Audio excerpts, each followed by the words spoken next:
Good afternoon, everyone. My name is Paul, and I am a nerd, and you are lucky enough to be here for the May 2018 PracticeMaster Virtual User Group meeting. I said it all in one breath, and I said it right.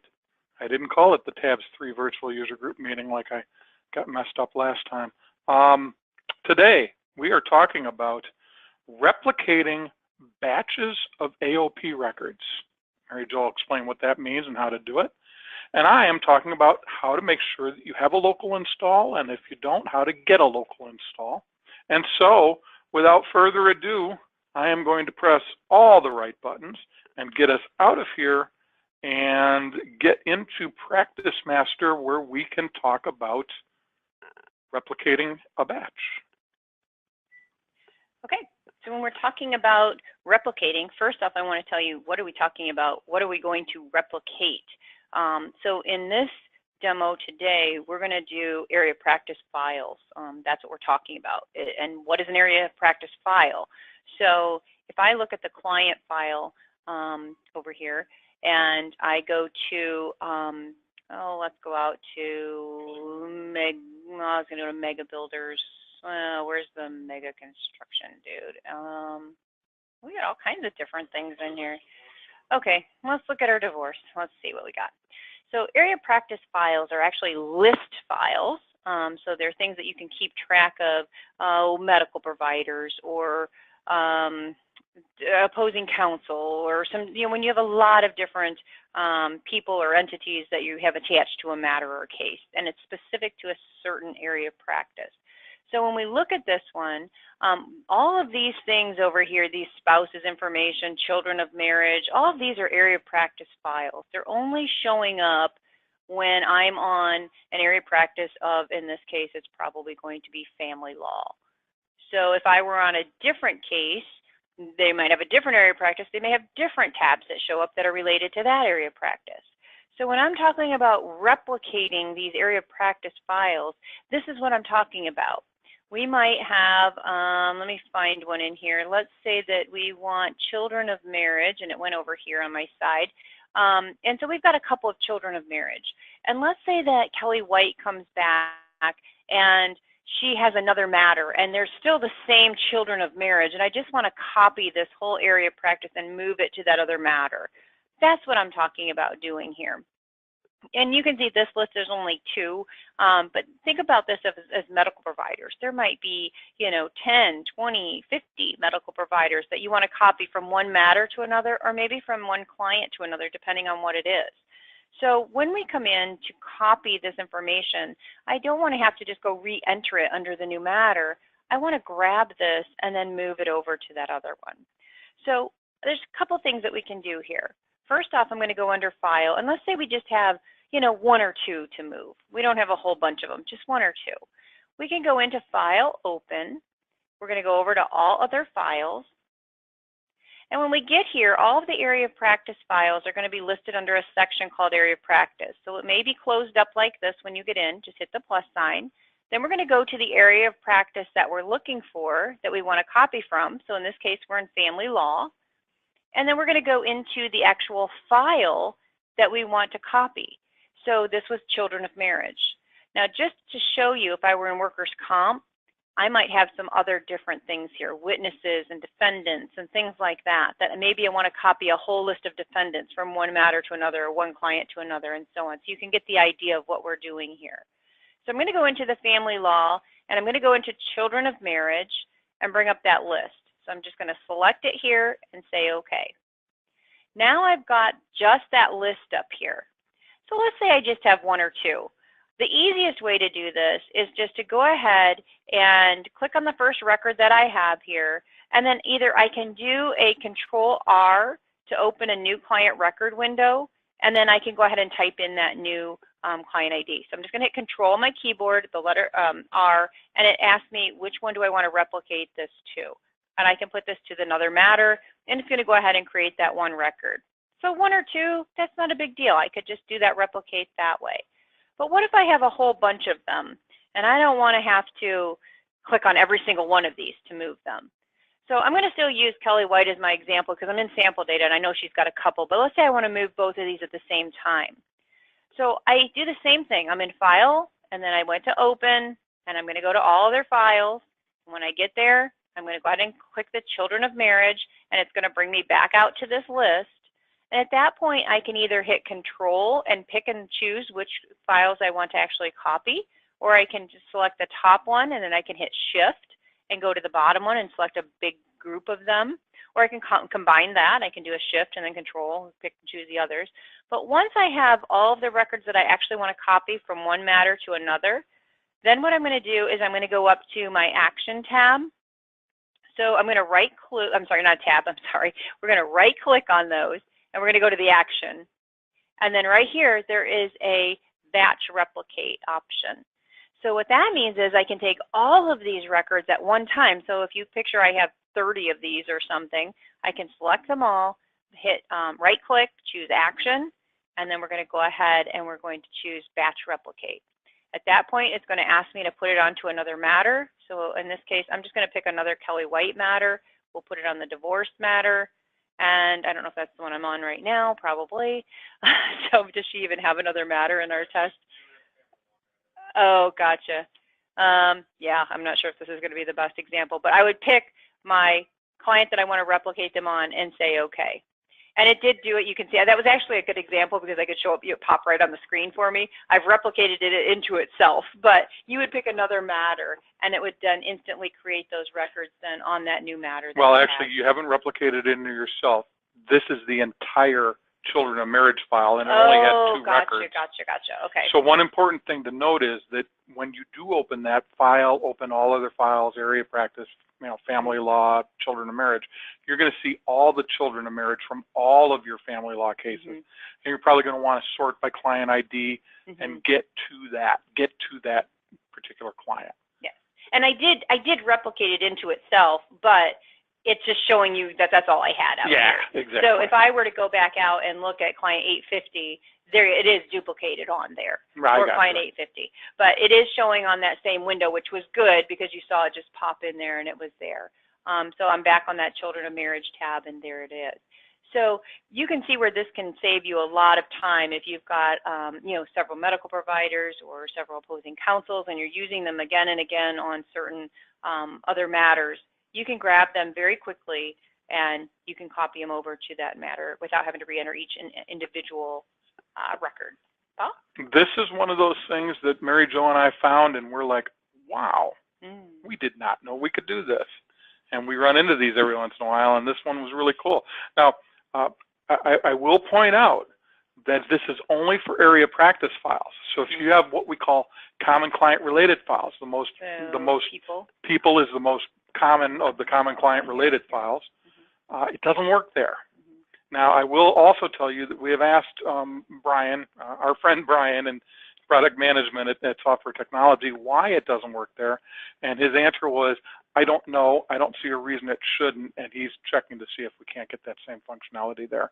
Because we get this a lot with the people file, too. You'll set up 17 different people on a matter, and then you find you have 14 other identical matters with the same sort of case, the same group of people, and you want to copy them.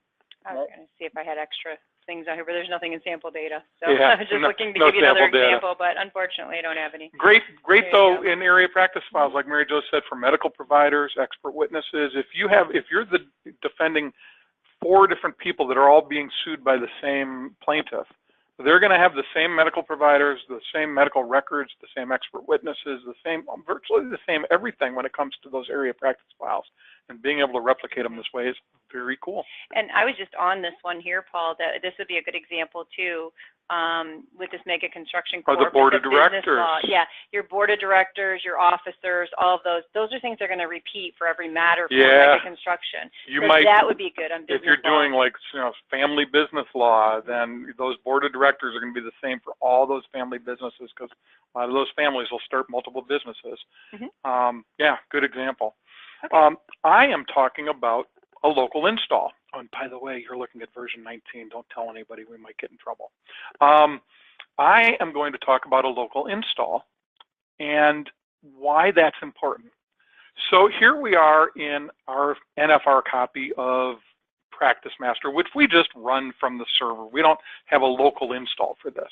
And you've seen this. If you've been to any of our virtual user group meetings, almost invariably, Mary Jo or I will go into some place, like the contact file, and we'll get in here and we'll say, now if you click on this, it used to be yellow, but it's blue now, the blue context sensitive help button, and then we'll say, oh, we can't do that because we don't have a local install, and therefore we don't have access to help. So that's the number one reason to install PracticeMaster and tabs locally. The number two reason is speed. It'll run faster locally. If you, especially if you're in a big firm and you get in the morning at 8:30 along with everybody else who gets in at 8:30 and you're all trying to load the program at the same time. If you're loading it from the network, then those big bulky program files have to come down that thin network cable. And if you got 60 people that all sit down at their desks sometime around 8:30 and double click on PracticeMaster, that's going to really slow down the network. And then finally, the last reason to keep a local install, the last of many, but the last of what I'm going to talk about, is that you will end up with something that will then be updated automatically when the updates are applied to the server. More on that in a minute. But how do we get this to be local? It's really pretty simple, but I'm going to start by saying this isn't something that you as a user should just go out and do. You should talk to your administrator, you should talk to your IT person and say, hey, I want this installed locally and here's how I learned how to do it. Now, doing it is actually very simple. If you go to the folder that your programs live in, and ours live in, at least we're going to reinstall our real running copy. So if you go there and look for a program called setup.exe, not to be confused with setup.chm, that's actually a help file for setup. Setup.exe, and you double click on it or hit enter on it, it'll bring up the install routine, what they call local setup. Now, the first thing it's going to do is ask, what do you want installed? Now, if you have all the programs, it's going to suggest that you install all the programs, and that's fine. Keep in mind that access to programs and the functions within the programs are controlled by access profiles. So if somebody gets all the programs installed in their system, their local system, but they're really only allowed to go into PracticeMaster, then that's really all they'll be allowed to go into. However, a lot of times firms say, we don't want to install local copies of the other software if they're not going to be running them. For one reason, it takes up space. For another, they might end up with icons on their desktop or in their start menu that are confusing to them because they represent programs that they've never seen and don't even know exist. And so therefore, better to just install the ones that they have. So we could conceivably uncheck everything but PracticeMaster as a way of example. I am not going to do that because I'm installing everything and I don't want to mess up my own local install. Keep in mind that if you're installing tabs, there are some sub-programs that you might have, task bill, and the device interfaces that pull in copy charges and postage charges and things like that. I'm going to go ahead and say, yep, install them all. It says, where do you want to install them? Now, Mary Jo pointed out last session at Tabs Virtual User Group meeting that if it doesn't let you install to where it suggests, stop. Sometimes people say, well, I'll just put it in my documents then. No, it doesn't belong in your documents. It belongs in program files. So if you do what I'm going to tell you to do, which is go with what it suggests as far as where to put it, and you click next and it says you can't, don't come up with some other location. Go to your IT and say, I need to install this locally and I don't have access to the program files. I'd like to ask you to do it as an administrator, and they will take care of it. So bottom line, just go with the flow as far as what the program suggests. It asks, do you want to create local icons on the desktop? That's a personal preference. I'm going to say no, but if you want icons, by all means, get the icons. And then it asks, do you want to install the Outlook plugin? Well, that's the part that in PracticeMaster allows us to journalize emails and bill for emails straight from Outlook. You can say no, even if you want it, because you can always install it later. So if you don't know what the answer is, no is good. And also, if you're doing this already, you may already have it installed. Mm-hmm. So you may have already went and installed the plugin separately. So you can just leave it as no. I would say no, because if you get later, you find out it's not there, it's very easy to get it back. So I'm going to say continue. And then finally, if you've already installed locally and this is a reinstall, which is what I'm doing, it's going to say, hey, we already have a program group in your start menu called Tabs and PracticeMaster. Can we replace that? And you're going to say yes. And it does it. And it doesn't like the fact that I've got a help file open, so I'm just going to go ahead and cancel out of here. Normally it would simply go through all of those, and yes, I do want to quit. Normally it just progress bar would go all the way over to the top or all the way over to the right, and it would say you're done. Really, it doesn't say anything more than that, and now it's installed locally. And now if I were to go into the programs and ask for help, it would find help. And now when I load the programs, they're loading from my local machine, and so it loads faster. And now when I load them, they're loading from my local machine. So when everybody, all 80 users come in the morning at 8:30 in the morning and double click on PracticeMaster, it does not create a network slowdown because those people are not pulling those programs off the network. All those things happen. And finally, when IT goes and updates us to version 19 or to version 20 or to the latest maintenance release, whatever, it will automatically sense that the next time I try to go into the software, and it will pull it down, that updated version, it will pull down to my local machine for me automatically. So this really is the only time you should need to do this. You will not need to do it every time an update's installed. You will not need to do it every time you get a major update to the next version. That part of it just happens automatically. It's this first install that you need to do yourself manually. And that's that. So again, I'm going to remind everybody, version 16 is sunsetted next month. We're going to stop talking about it because at that point it'll just be done. It'll be sunsetted. And version 19 is available in pre-release. You just got kind of a sneak peek at it, and right now your brain is going, that was a totally different interface. It's very cool. It's very much easier to get around than the one that we're currently in version 18. So if you want to get your hands on that now, just send me a quick email, paul.purdue, like the school, not the chicken, P-U-R-D-U-E, paul.purdue@attorneycomputersystems.com, and we will get you set up to get the pre-release and even help you install it if you need help doing that. So just let us know. We'll take care of everything for you. And of course, what would a virtual user group be if I didn't take you to our attorneycomputersystems.com website to show you how to get back to all this great video content that we have? Remember, it's attorneycomputersystems.com with the emphasis on that last S in the word systems. Once you've gotten there, if you click on the word videos in the menu bar, you'll be taken to this screen that shows you all 6 of our video titles, 4 of them being live broadcasts, 2 of them being pre-recorded shows. The one you're in right now is a live broadcast, the PracticeMaster Virtual User Group Meeting, and of course you probably know we also have a Tabs and World Docs Virtual User Group Meeting. We also have our Coffee Pot webinars where I will join somebody from some third-party company that has some product that adds on or enhances the value of PracticeMaster or Tabs or World Docs, bring them in to discuss that add-on product and talk about how great it is. We also have our pre-recorded series. We have the eBytes video series that Mary Jo does every month. She does 3 of these each month, 1 in Tabs, 1 in PracticeMaster, 1 in World Docs. These are just short 3 or 4 minute videos where we take something really cool that we can explain very concisely and tell you about it. For those things that can't be explained quite as quickly, we have our Paul and Mary Jo show where I or Mary Jo will take a broader topic and spend 10 or 15, sometimes 20 minutes going into a very deep dive of what that subject entails and all the ramifications of doing this or doing that, or just something that takes a little bit longer to explain. Keep in mind that if you simply click on one of these more info buttons, you will be taken to the screen. So for instance, here is our PracticeMaster VUG page where we'll find a very short description of the PracticeMaster Virtual User Group Meeting, information about the next event, 2 links to register. They're both the same, but some people like to click on something that they can see what it's taking them to. We have a complete description of what it is we'll be covering, and then as you scroll down, you will find pre-recorded versions of all the past titles in that particular topic. So this is where you are right now, and it's not on the website yet. It's currently in post-production. But then as we scroll down even further, we get to actual videos that were recorded last month and the month before and the month before that.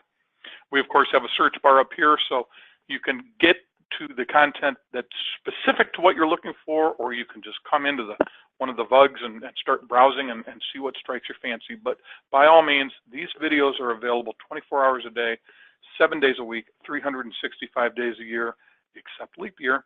And so take advantage of them. They are there for you to use, and they're free, and they're there all the time. So get a glass of wine, sit by the fire, pull your laptop out, and enjoy.